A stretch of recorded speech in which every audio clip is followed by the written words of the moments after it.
Let's talk about all of this with our friend, national security analyst, retired Marine intelligence officer, and host of the Strat podcast. He joins me. Hal, good to see you. Thanks for being with us yet again here. I want to put up a tweet before we get into our conversation that really distills the current crisis in the Middle East at the moment. Take a look at this, Hal. And for the viewer here, this is from Charles Lister. He covers the Middle East very closely. He says, in the past week alone, the Middle East has seen an insane scale of cross-border conflict, and he lists them, Hal. Pakistan to Iran, the Houthis to Red Sea shipping, Iran to Syria, Iran to Iraq, Hezbollah to Israel, and you can't see the rest, I'll read it, the U.S. and the U.K. to Yemen, Turkey to Syria, Jordan to Syria, Iran proxies in Iraq to Israel. Hal, what is going on here? So remember when we were talking throughout the course post-October 7th about regional spillovers, concerns of a wider conflict, the whole region seems to be so restive. How are we to interpret all of this? Is it going to get under control anytime soon? Andrew, there's just a lot of basically everybody striking everybody over there. It's interesting. I was looking at the last couple with Turkey and Syria and Jordan attacking. That's interesting. Syria as well.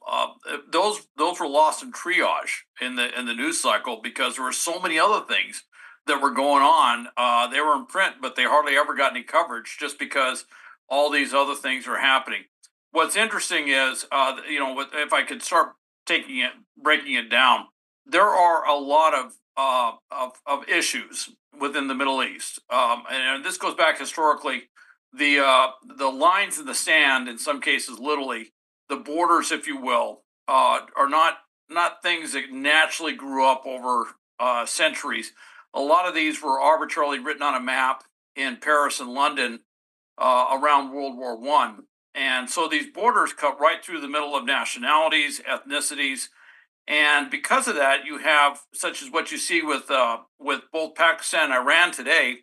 That entire area is Baluchis, the Baluchistan area, and another area, Sistan, which is right next to it, and it's on both sides of the border, and both sides have Baluchi independent groups. And so what they did was they exchanged attacks in each other's territory, ostensibly hitting their opposite number of independents, terrorists, as they would call them, on the other side. But what you end up with is two countries firing missiles at each other. Right. The same thing as Iran has problems with Kurds up in the north who are very independent. That's another thing that goes back to World War I and before. And so they're hitting a Kurdish area in Iraq. The same thing, they're hitting a Kurdish enclave up in Syria.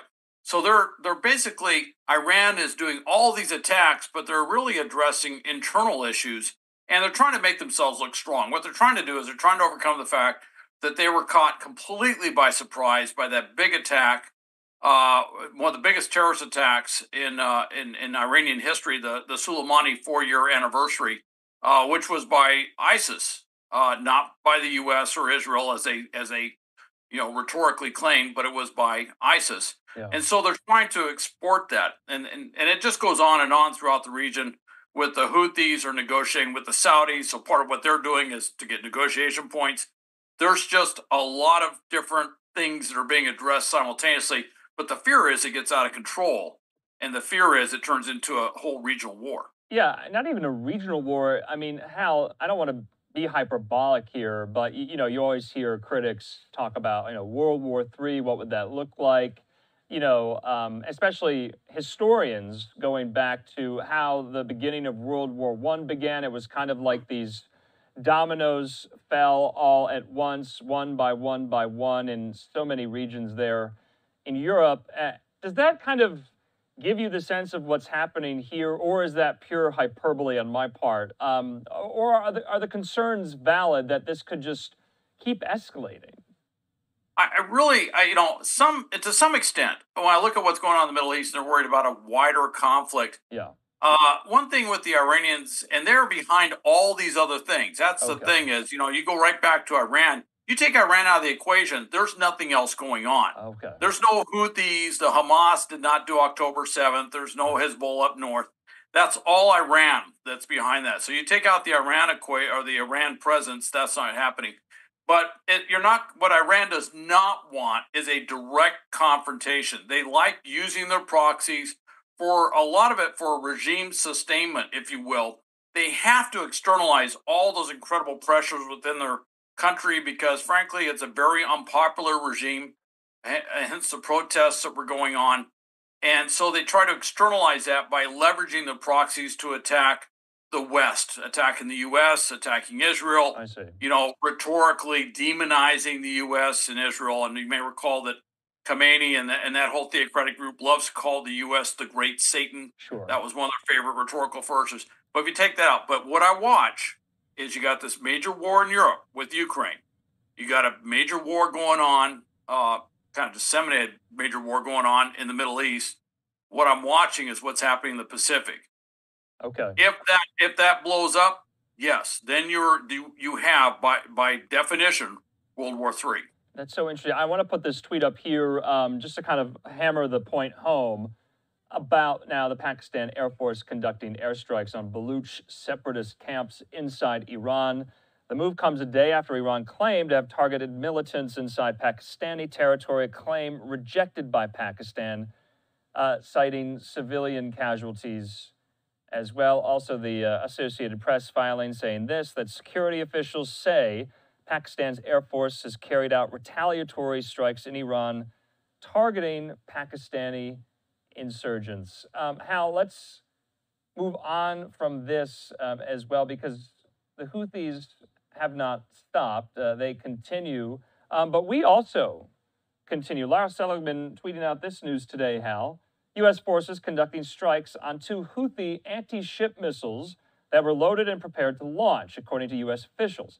U.S. forces struck and destroyed the missiles. This is the 5th round of attacks against the Houthis since Thursday. Now, Hal, it seems like we have a lot of intelligence to suggest that we know where all of this is, that we can stop this before they strike here. Why were we not doing that to begin with if we know where all of this is, like the minute or the few minutes before they're going to strike some of these ships, we can take it out here? Why were we not doing that?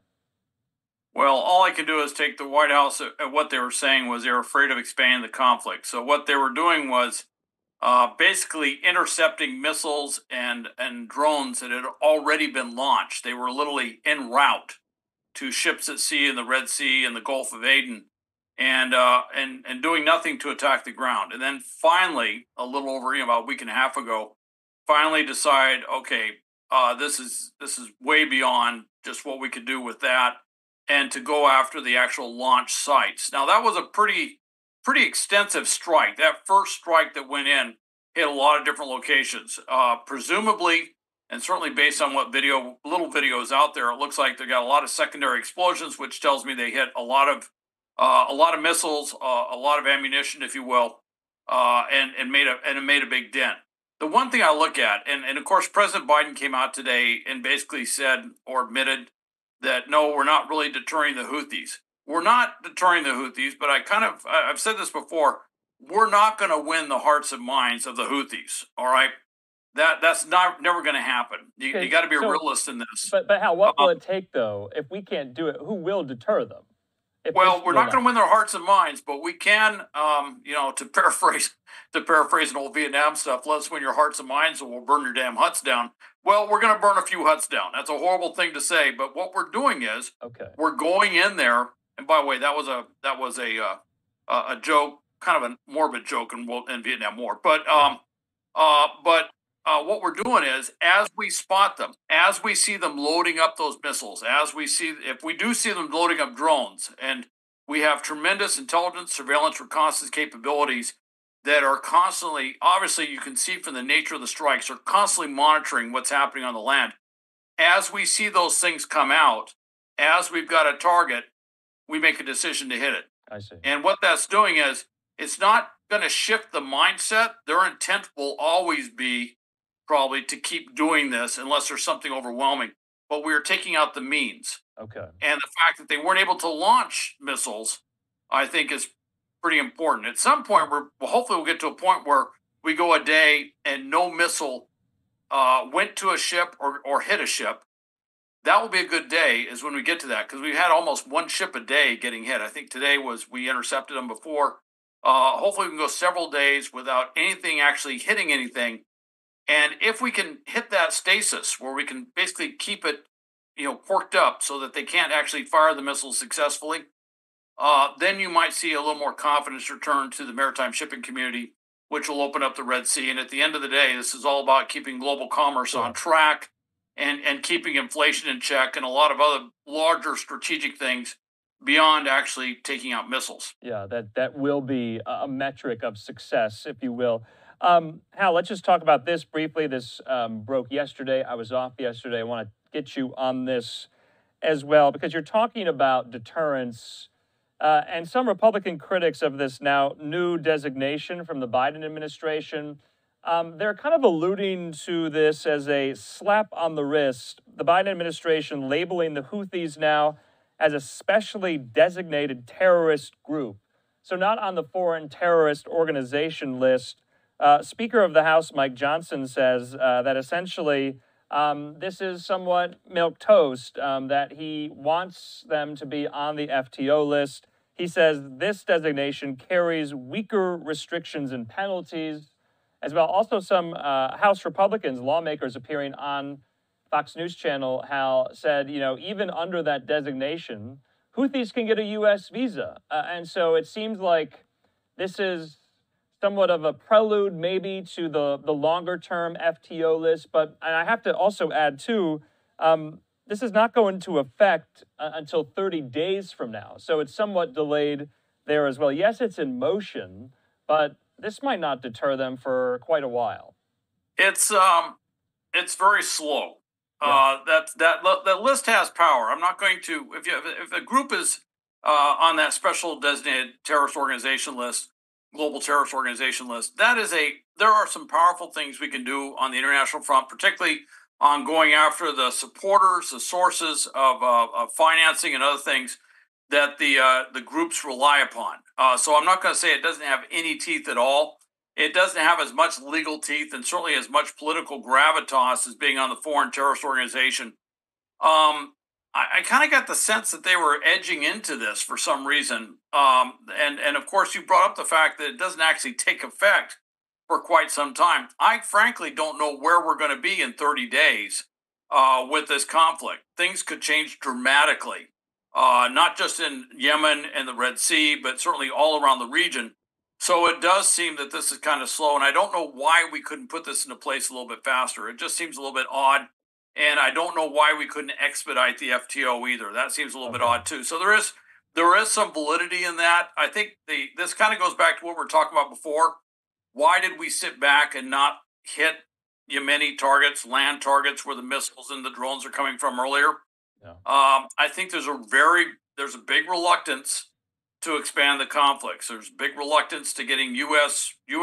assets and warfighters involved in this fight directly. They are now. I mean, there's no two ways about it. I mean, not only do we have airmen and sailors on ships, but we just lost 2 SEALs intercepting and hopefully. I mean, I pray that they somehow are out there and they're found. But